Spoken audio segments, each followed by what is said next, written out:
First of all, thank you, Senator, for your time. Really appreciate it. I know you're on the president's task force to get the country back up and rolling. What was your message to the president? Well, I spent a little over an hour on the phone with the president yesterday in the first meeting of the task force, and both the president and vice president were on the call, and we talked about, there were two things really that I raised with the president. One was testing and the need to lean in even further on testing, both the rapid test, the new Abbott Labs rapid test that does a 10-minute test is a major improvement over the test that took 4, 5, 6 days to get results from. Abbott Labs is producing about 50,000 of those a day, and I urge the president and the administration to lean in and get those tests available, get them in Texas, get them on the ground, get them in hospitals. That'll play a major part in helping combat this pandemic. Secondly, I emphasized antibody tests, the test that you can prick your finger and test the blood and see if you've encountered the virus and have some immunity. The vice president said on the call yesterday that they're expecting by the end of the month to see antibody tests produced at a rate of 20 million per month. So that was an encouraging sign, and I encourage them to accelerate that as much as humanly possible. But the second big thing I urged them was to go down the path they're going down, which is to prioritize reopening the economy. Texans want to get back to work. We want to do so in a way that's safe. We want to do so in a way that's prudent and protects public health. But Texans recognize that the consequences of freezing our economy, of shutting down millions of businesses, that can't last for weeks and weeks and weeks and months and months and months without an enormous amount of damage. And so I urge the president that we should lean in quickly to getting people back to work where it's safe, where the science supports it, where it makes sense geographically. Were you satisfied with the president's plan as it was announced yesterday? I think the guidelines put out yesterday by the president make a lot of sense. They are based on geographic flexibility, which of course is what we have to do. We have to look to the medical science and the facts on the ground. What actually is the state of infections and where is the pandemic in a particular region? For example, New York City. The public health picture in New York City is horrific. What they've gone through is truly terrible. Nobody in their right mind would argue that New Yorkers should go back to work tomorrow. But there are a lot of other parts of the country that have not been hit nearly as badly as New York has. And for the parts of the country where we've seen the curve flatten, where we've seen the rate of spread of the virus contained substantially, I think we need to make a division between those who are truly vulnerable, people who are very elderly, people who have serious health conditions. They should continue to be quarantined. They should continue to be isolated because that's the population that has demonstrated to be very vulnerable to this virus. But everybody else, people who are young and healthy, we need to be getting people back to work, going back to their jobs, going back as customers, reopening doors, because the economic disaster we're seeing right now has very real public health consequences. We've seen in 4 weeks 22 million Americans lose their job. That's more than 10% of the U.S. workforce. We're seeing millions of small businesses on the verge of going bankrupt. If we extend this freeze for weeks and months to come, we know the public health consequences will be very serious. We know there will be very real mental illness issues. We know there will be issues of depression. We know there will be increased rates of suicide, increased rates of alcohol abuse and substance abuse. All of those will cost lives. If we continue the practice of suspending all elective medical procedures, that will cause lives. Just because it's elective doesn't mean it's not helpful or beneficial, or that a doctor hasn't said this is a step you should take. And so I believe we should lean in to getting Texans back to work. Now, we will do it in a way that's smart and prudent. That may mean using protective gear, using masks and gloves where appropriate. That may mean social distancing. So, for example, restaurants may have to reconfigure their dining rooms to spread the tables out further so that you can have greater social distance between the diners. And so we should take reasonable steps to mitigate the spread of the disease, but we should recognize deaths on both sides of the ledger. The objective needs to be to minimize deaths, to protect human life to the maximum extent possible. Let me ask you about testing. There have been some concerns and some reports that Texas is second to last per capita for testing. Is that true? And how big of a concern is that? And why is that the case?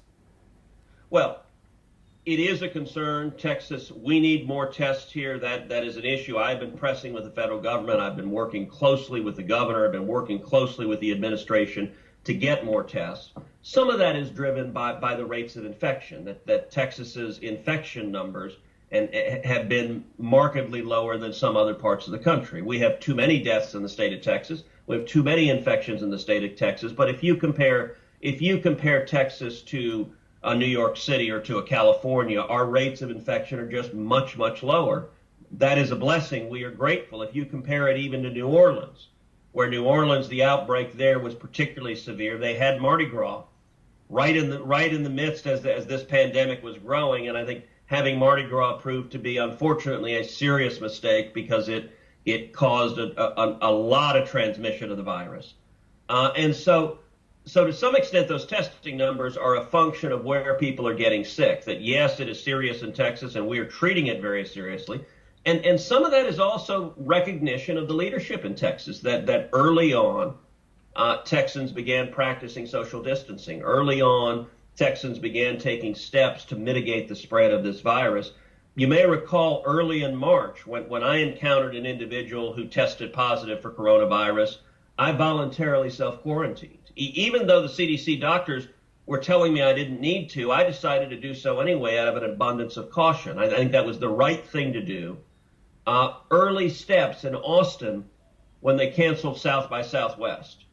I mean, that was a big deal to cancel South by Southwest. People were, and the local leaders took some real grief for that. You had a lot of people angry. South by Southwest generates a lot of business in Houston. We canceled the Houston Livestock Show and Rodeo. I know the mayor wrestled over it. I talked with him a couple days before he had to do that. Those decisions were difficult decisions, but they ended up having very real public health benefits because we practiced social distancing early. I think it had a real effect, slowing the spread of the disease. Some Texas Democrats say they're concerned that prematurely reopening the state's economy could do more harm long term. What do you say to them? Listen, they are right that there are risks, but there are risks on both sides of the ledger. We can't ignore the risks on either side. Yes, this is a serious pandemic. Yes, we need to take serious steps to stop it, as we have. But at the same time, simply ignoring 22 million people who've lost their jobs, people who are facing crushing poverty, people who may have lost their life savings, people who may not be able to make their rent payment next month, people who have built a business for a generation, for a lifetime, have built a business and suddenly see the doors closed forever. Those are crushing harms, and we need to recognize that also. And I think there are some elected officials that are being far too cavalier with being willing to endure that kind of crushing economic pain. That will cost lives as well, and we need to be proactive, protecting lives and on both sides, and I think we can do that. I wanted to ask you, you talked about social distancing when people get back to work. And I'm wondering, you, I think, were at the White House recently over the meeting with the president and oil industry executives. Yes. And I'll get to that in a minute. But my question is, when you went to the White House, you had to take your temperature. Is that right? Correct. And so I'm wondering, is that one solution where before people go into work, that these workplaces take their employees' temperature, and if they are 99.6, you go home. You don't go into work. Is that, if it's good enough for the president, shouldn't it be good enough for everybody else? So Jack, I think that's a good idea, and I think you will likely see some workplaces doing that. I think we may see some of that. The governor is going to be laying out his standards and guidelines for Texas. It wouldn't surprise me to see elements of that in what the governor lays out for Texas.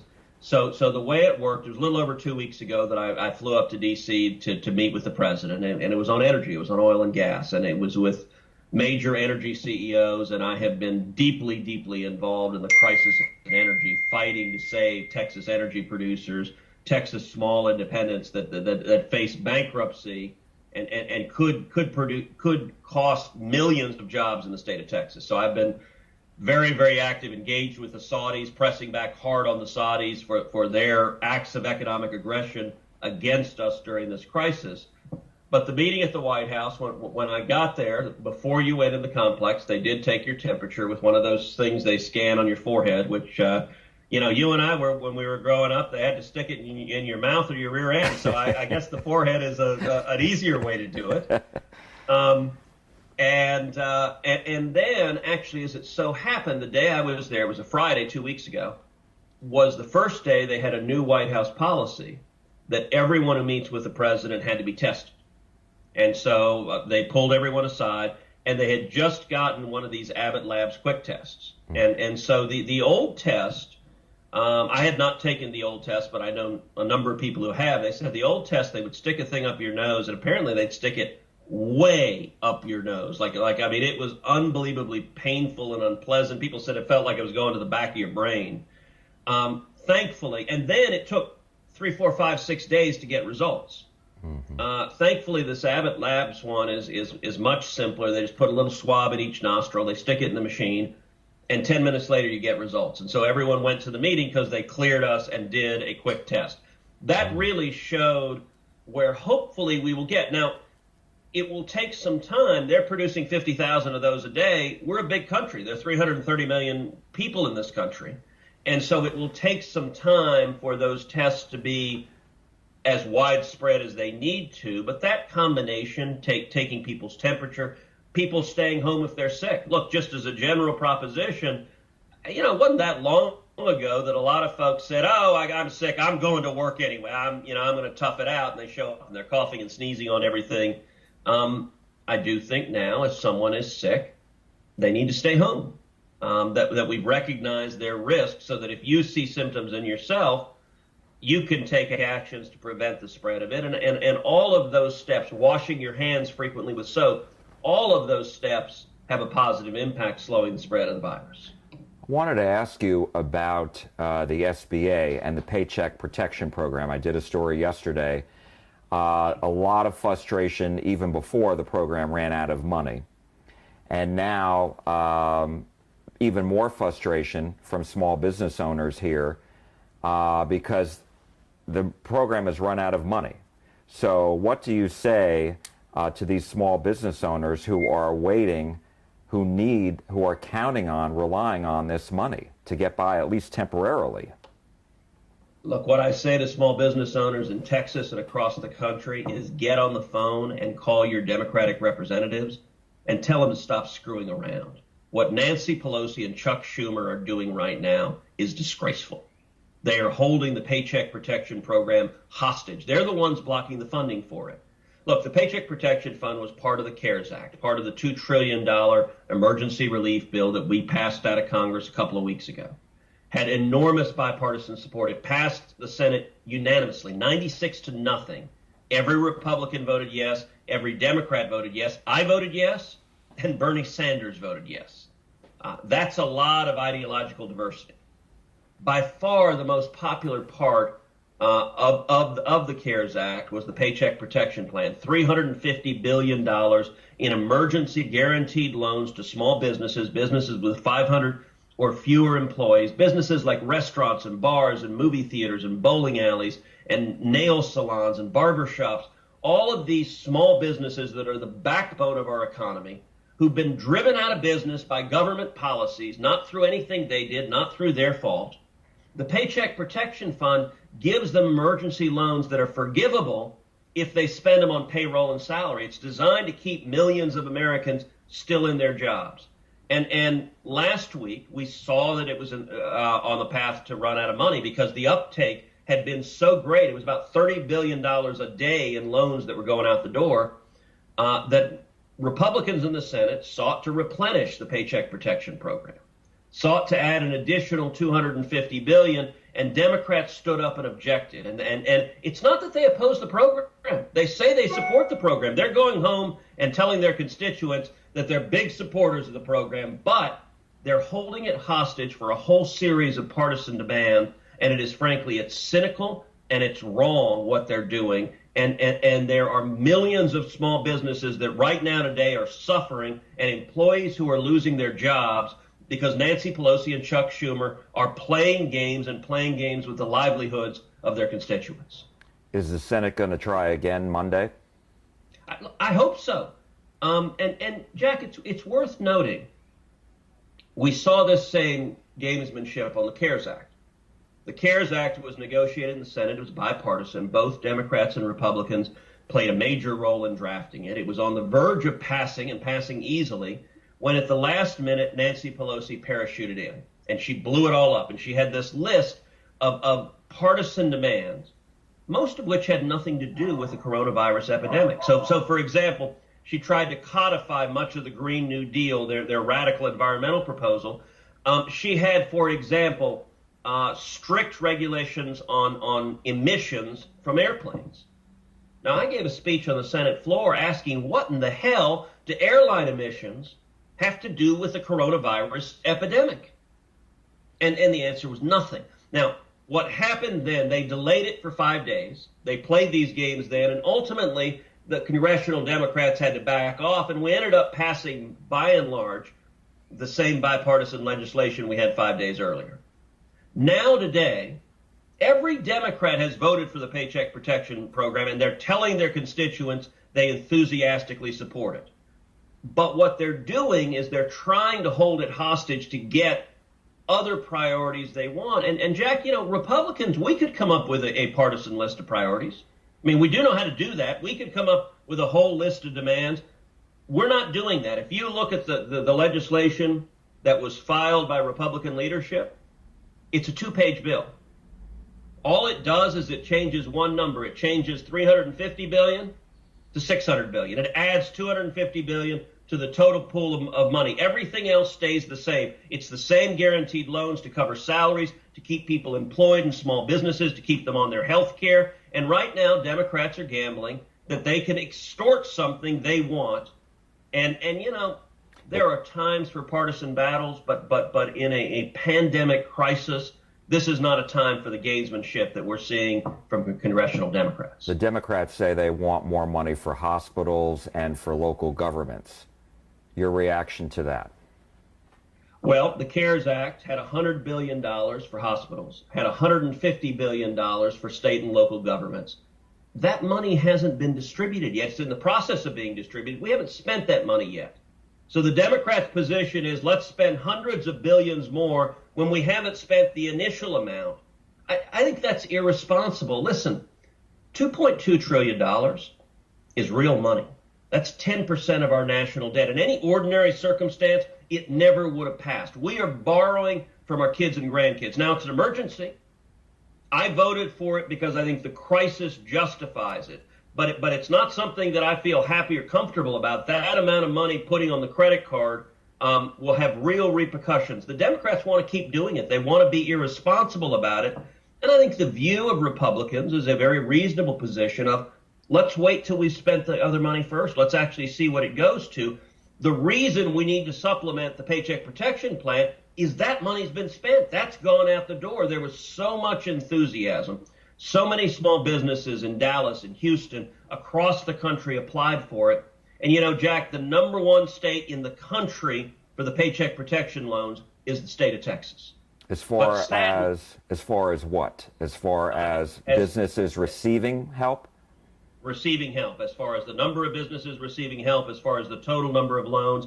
As of, I think it was 2 days ago were the last data I saw, it was right about 22 or $23 billion in emergency loans that had gone to Texas small businesses. And that's more than even California, which is a larger state?